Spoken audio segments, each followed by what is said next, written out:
Hey everybody, Steven here, and today we have the V40 Pro Electric Scooter from Fifth Wheel. I've wanted to get a scooter for a long time, especially so my son can goof around on one with his friends. They just haven't really been on sale to the point where I wanted to get one, so luckily Fifth Wheel sent this over to me to look at. Some of the specs here I want to cover really quick. So we have an 800 watt peak motor. This can reach up to 20 miles per hour for the top speed. It can handle 20% inclines. We have the 48 volt at 7.5 amp, 360 watt battery. It delivers up to 24.9 miles per charge, so 25 miles on this. You're gonna have the 10-inch solid tires on this. We're gonna look at the smart app down the road. And then this only weighs 37 pounds. But it can handle up to, in terms of the load, it can have on it 265 pounds. Charging time here is 5 to 6 hours with this. And let's go ahead and get this thing unboxed here. Go and cut it open, bud. And we have the IPX4 for the water resistance or waterproof rating here. The frame material is going to be an aluminum alloy, and then this one is black. For the pricing on this, so basically $600 right now, on sale $380. Pretty comparable to other ones that I've seen. Usually they are around that $300 or $400 price mark, but really curious to see how the performance is here. I'm hoping there's really not much that we have to assemble. I'm assuming it's just in this kind of folded up, because most of these fold up and then you just unfold it and you're good to go, which makes it easy to travel with. Yeah, it's basically just folded up in the box here. So let's see what we got first.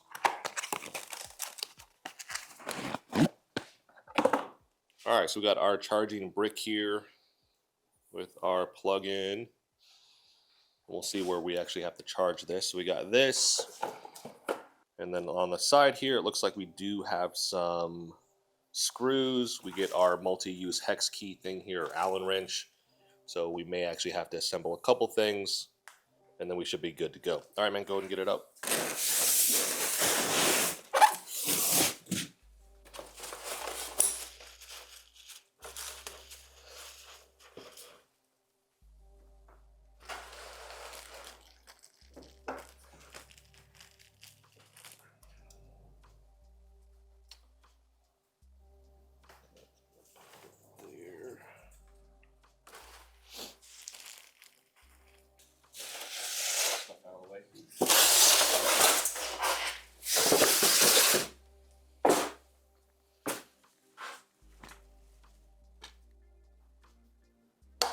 Yeah.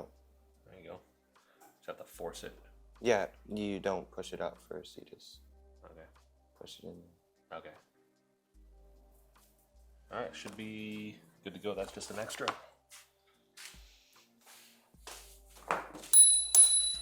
Is that the bell? Yeah.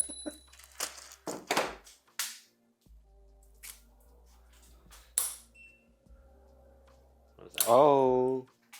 So it's at 70%. I could lock it on. Oh. You could turn on that light. It's in sport mode. You could do drive, eco, walking. I think that's walking. Brakes in the middle. LED. Heat. All right, well, I'm gonna get the camera set up and you can take this thing out. So. All right, so now we got the fun part, which is he gets to ride it for the first time. So we're gonna see him take off down the street. There you go.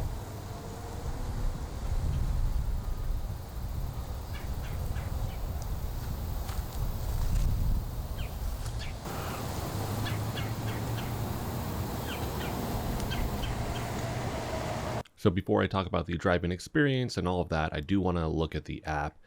Wasn't sure I would use this much, but this has a ton of features in it, so this is definitely something that I will be using. Here, it's the front page. You have the battery life at 96%, miles per hour or watts. This would be if you were actually watching this and you were driving. I could have my son on this and I could see how fast he was going. We have lock, which is really awesome because it will lock everything up. We have the single mileage, total running time, and then total mileage. Then you're going to have the lights, the different driving modes, the brakes, and then the LED light. So right then I just locked this. So once you lock it, it says you can slide up to unlock. So this is completely locked up where nobody else can just hop on it and start using it. This is good if you're around like little kids that may want to hop on this, but you have this thing out and it is powered on. You could just lock this for a second, or of course, hopefully somebody doesn't try to steal this from you, right? Then on the bottom here, we're going to look at the light. So this is the front light. You can turn this on or off just from the app. And then after this, you have the driving modes. Here you're going to have walking, eco, drive, and sport. I'm going to showcase these here after this section because these all have different caps on how fast this will go. And then after this, you have the brakes and the sensitivity that you will have with the brake lever. I didn't think this would really be super noticeable, but it is. You have weak, middle, and strong, and you will feel the difference when it comes to adjusting these. So if you want this to just need a little bit of pull and then it'll stop, you want to be strong. Obviously you have middle. Weak takes a lot of pull to do that. And then after this, you have the LED light on the front. Here you're going to have rainbow, party, forest, and heat, and then you have my custom at the bottom. That you're going to have breathing, running, chasing, steady, and closure, which just actually closes the light for that one. That one's easy.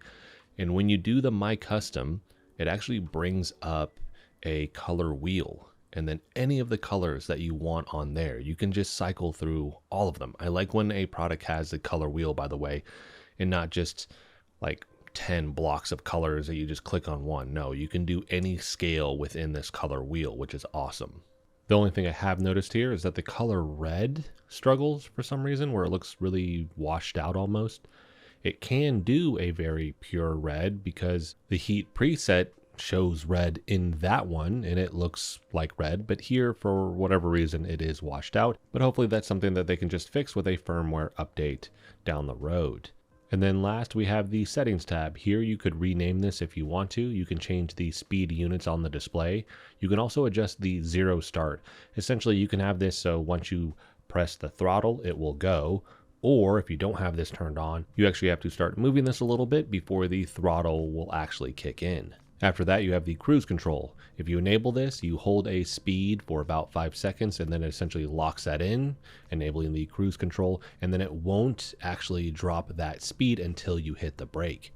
After that, you have the mood light settings there, and then the firmware version and SDK version. Next, we have the driving modes. Here you have eco, which caps out at 10 miles per hour. Then after this, we're going to have drive, which caps out at 15 miles per hour. Then you have sport, which caps out at 20 miles per hour. That's going to obviously be the fastest. And then we have walking, and this one caps out at 3 miles per hour, which means you need to have a little bit more balance on this. And it actually turns on the front light as well.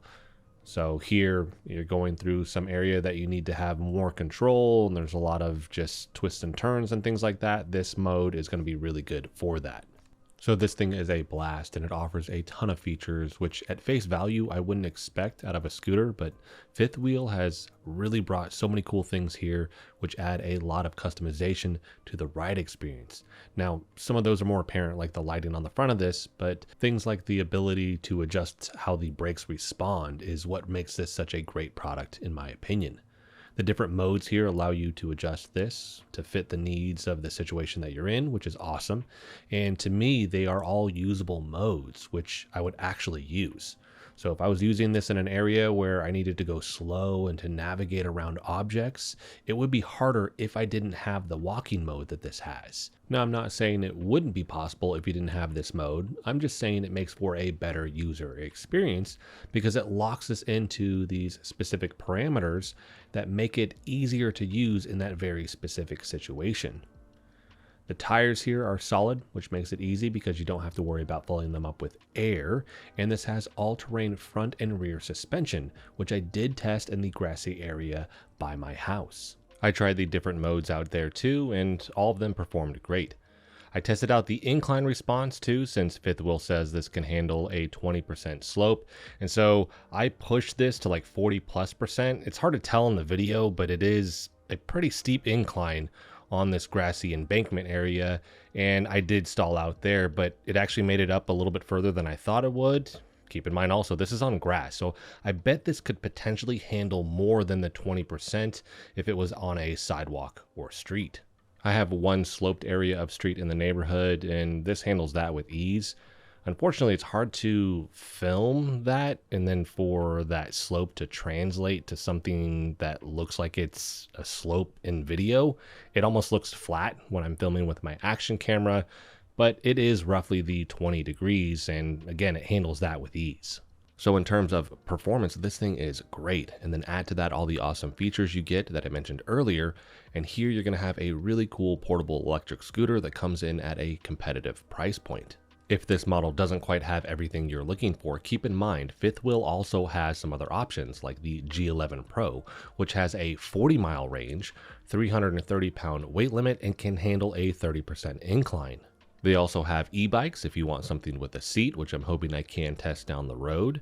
But for their scooters, from what I can tell, this is the only one that comes with the RGB lighting on it, but they all come with lots of reflectors, an alert bell you can ring, and the turn signals, which I really like. So that's going to wrap this video up. I'm extremely happy with the V40 Pro, and I would definitely recommend this to anyone that is looking to purchase an electric scooter. The highlights here for me, though, are going to be the different modes that you have, the ability to adjust the brakes, which I love. I also really like the ability to lock this in on cruise control or to actually just lock the scooter. So if you're around kids, like I mentioned, or if you're worried somebody's going to try to actually just walk off with this thing, you can lock this down where they can't actually just turn it on and take off with it. If you have any questions about this though that I didn't answer in the video, let me know in the comment section and I'll make sure to answer that for you there.